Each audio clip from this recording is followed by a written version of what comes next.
जय हिंद दोस्तों। संदीप जी सब यूट्यूब चैनल पर आप सभी का हार्दिक स्वागत है। तो जैसा कि आप जानते हैं, ये टाइम है current affairs with GK. Current affairs पर हम लोग चर्चा करेंगे और देखते हैं कौन सी महत्वपूर्ण खबरें हैं जो कि परीक्षा के लिहाज से अत्यंत महत्वपूर्ण है। तो देखते हैं। देखो, भारत के पहले विमान वाहक पोत विक्रांत ने किया समुद्री परीक्षण। यानी ऐसा नहीं कि भारत का पहला जो विक्रांत विमान वाहक पोत है, इससे पहले भी विक्रमादित्य और प्रकार के भी हमारे पास रहे, लेकिन पहला स्वदेश में बना। और जितने इससे पहले जितने भी विमान वाहक पोत थे, उसे या तो ब्रिटेन या रूस या अमेरिका अन्य देशों से खरीदा गया था।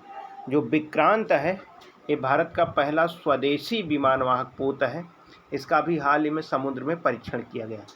यह विमान वाहक पोत कोचीन शिपयार्ड लिमिटेड में बनाया गया है। याद रखना, कोचीन शिपयार्ड लिमिटेड बहुत इंपॉर्टेंट है, यहाँ पर बनाया गया है। तो ध्यान देना कि इससे अभी वर्तमान समय में जो अभी तो इसका परीक्षण चल रहा है। इससे हमारे पास भारत के पास एक है INS विक्रमादित्य। इसको रूस से भारत ने खरीदा था, ये अभी चल रहा है। ध्यान देना, जो विक्रांत है, इसके नाम का एक और जहाज़ पहले से भारत के पास था और उसको ब्रिटेन से ख़रीदा था। तो वो जो जहाज़ था वो 1971 में जो भारत और पाकिस्तान के साथ युद्ध हुआ, उसमें वह जहाज़ महत्वपूर्ण भूमिका निभाई थी। इसलिए पाकिस्तान हमेशा अगर किसी से डरता था तो वो विक्रांत नामक जो पोत था उससे बहुत ज़्यादा डरता था। एक बार क्या हुआ कि पाकिस्तान ने एक पनडुब्बी जिसका नाम था गाजी, उसको भेजा था कि इस पोत को उड़ा दिया जाए, लेकिन भारत की जो खुफिया एजेंसी थी उसको पता चल गया और उसके पहले ही गाजी को नष्ट कर दिया गया था। तो बाद में क्या हुआ, ये जो विक्रांत है 1997-98 में, क्योंकि इसका इंजन ख़राब हो गया और कई बार मरम्मत करने के बाद भी ठीक से नहीं चल रहा था, इसलिए इसको रिटायर कर दिया गया। जो इससे पहले विक्रांत था जो ब्रिटेन से ख़रीदा गया था। और उसके बाद अभी ये मुंबई में जो गेटवे ऑफ इंडिया है उसके बगल में है और INS के स्थान पर वहाँ पर अब लोग देखने के लिए उसको आते हैं। कौन सा ऐसा जहाज़ है जो 1971 में पाकिस्तान के छक्के छुड़ा दिए थे। तो अब उसी के नाम से एक नया भारत का पहला स्वदेशी बन गया है, कोचीन शिपयार्ड लिमिटेड ने बनाया है। आप इसको चित्र में देख सकते हैं, ये आप दिख रहे हैं, ये विक्रांत है। आप भी इसका परीक्षण किया गया है और काफ़ी इसकी लंबाई है, आप जानते हैं। और इसमें विमान वाहक जो हवाई जहाज़ें होती इसमें उड़ान भर सकती हैं। ऐसा रनवे भी इस पोत पर बनाया गया है। तो विक्रांत याद रखना।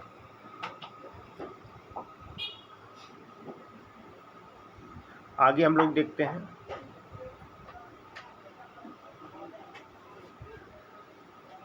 लवलीना बोरगोहेन जो कि अभी हाल ही में टोक्यो में कांस्य पदक जीत ली हैं और मैरी कॉम के बाद, MC मैरी कॉम के बाद ओलंपिक में कांस्य जीतने वाली दूसरी भारतीय महिला बन गई हैं। MC मैरी कॉम के बाद ओलंपिक में कांस्य पदक जीतने वाली दूसरी भारतीय महिला बन गई हैं लवलीना। और ये असम की रहने वाली है, ध्यान देना, असम की रहने वाली है और इनको कांस्य पदक प्राप्त हुआ है।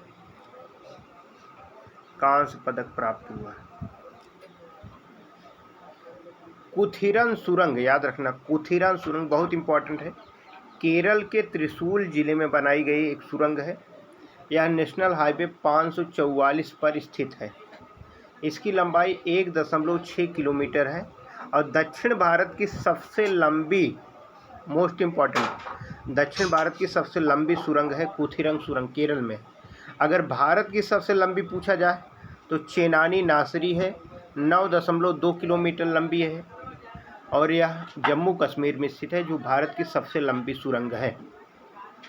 और जो एक कुथिरंग केरल वाली है, ये पीची बजहानी वन्यजीव अभ्यारण्य से होकर गुजरती है।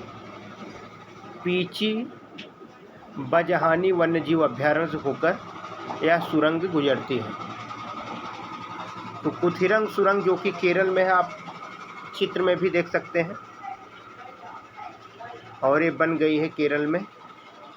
और कुथिरंग उत्तर भारत में, ध्यान देना, चेनानी नासरी, उत्तर भारत में चेनानी नासरी, यानी पूरे भारत पूछा जाए चेनानी नासरी है।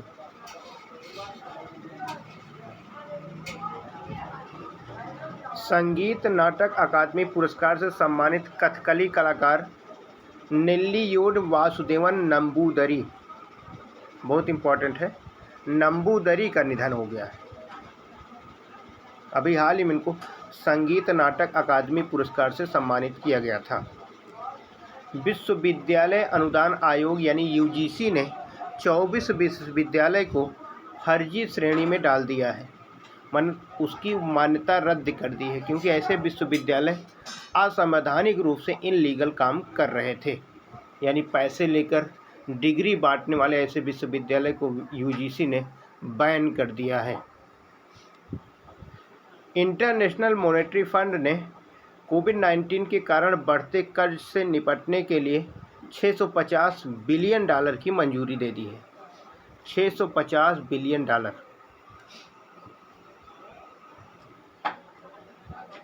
Crime and criminal tracking networking system, ये पूरे देश में चल रहा है। इसके तहत हरियाणा पुलिस ने सर्वश्रेष्ठ कार्य किया है, पहले स्थान पर, यानी इसके तहत काम करने में सबसे अग्रणी भूमिका निभाई है हरियाणा की पुलिस।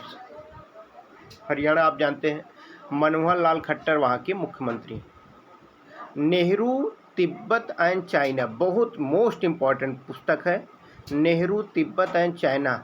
इस पुस्तक के लेखक याद रखना, अवतार सिंह भसीन, अवतार सिंह भसीन इसके लेखक हैं। 6 अगस्त को आप जानते हैं हिरोशिमा दिवस मनाया गया। पहली बार अमेरिका के द्वारा जापान के हिरोशिमा पर परमाणु बम का प्रयोग किया गया था। एक बम गिराया गया था जिसको लिटिल बॉय कहा जाता है, और ऐसी तबाही मची, करोड़ों लोग या तो मारे गए या तो अपंग हो गए। और 1945 लेकर अभी तक उन क्षेत्रों में जो बच्चे जन्म लेते हैं वो अपंग ही जन्म लेते हैं, इतना ज़्यादा प्रभाव है। इसलिए जो परमाणु हथियार, इसको रोकना कितना ज़रूरी हो गया है, इसका अंदाज़ा इस घटना से आप लगा सकते हैं। 6 अगस्त को हिरोशिमा पर बम गिराया गया, 9 अगस्त को नागासाकी पर बम गिराया गया। जो हिरोशिमा पर बम गिराया गया उसका नाम लिटिल बॉय, जो नागासाकी पर बम गिराया गया उसे फैट मैन के नाम से जाना जाता है।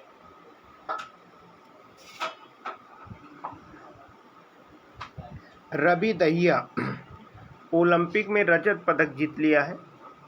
रूसी पहलवान जौर उगेव, नाम याद रखना बहुत इम्पोर्टेंट है, रूसी पहलवान जौर उगेव से 7-4 से हार गए थे, नहीं तो ये स्वर्ण पदक जीत जाते।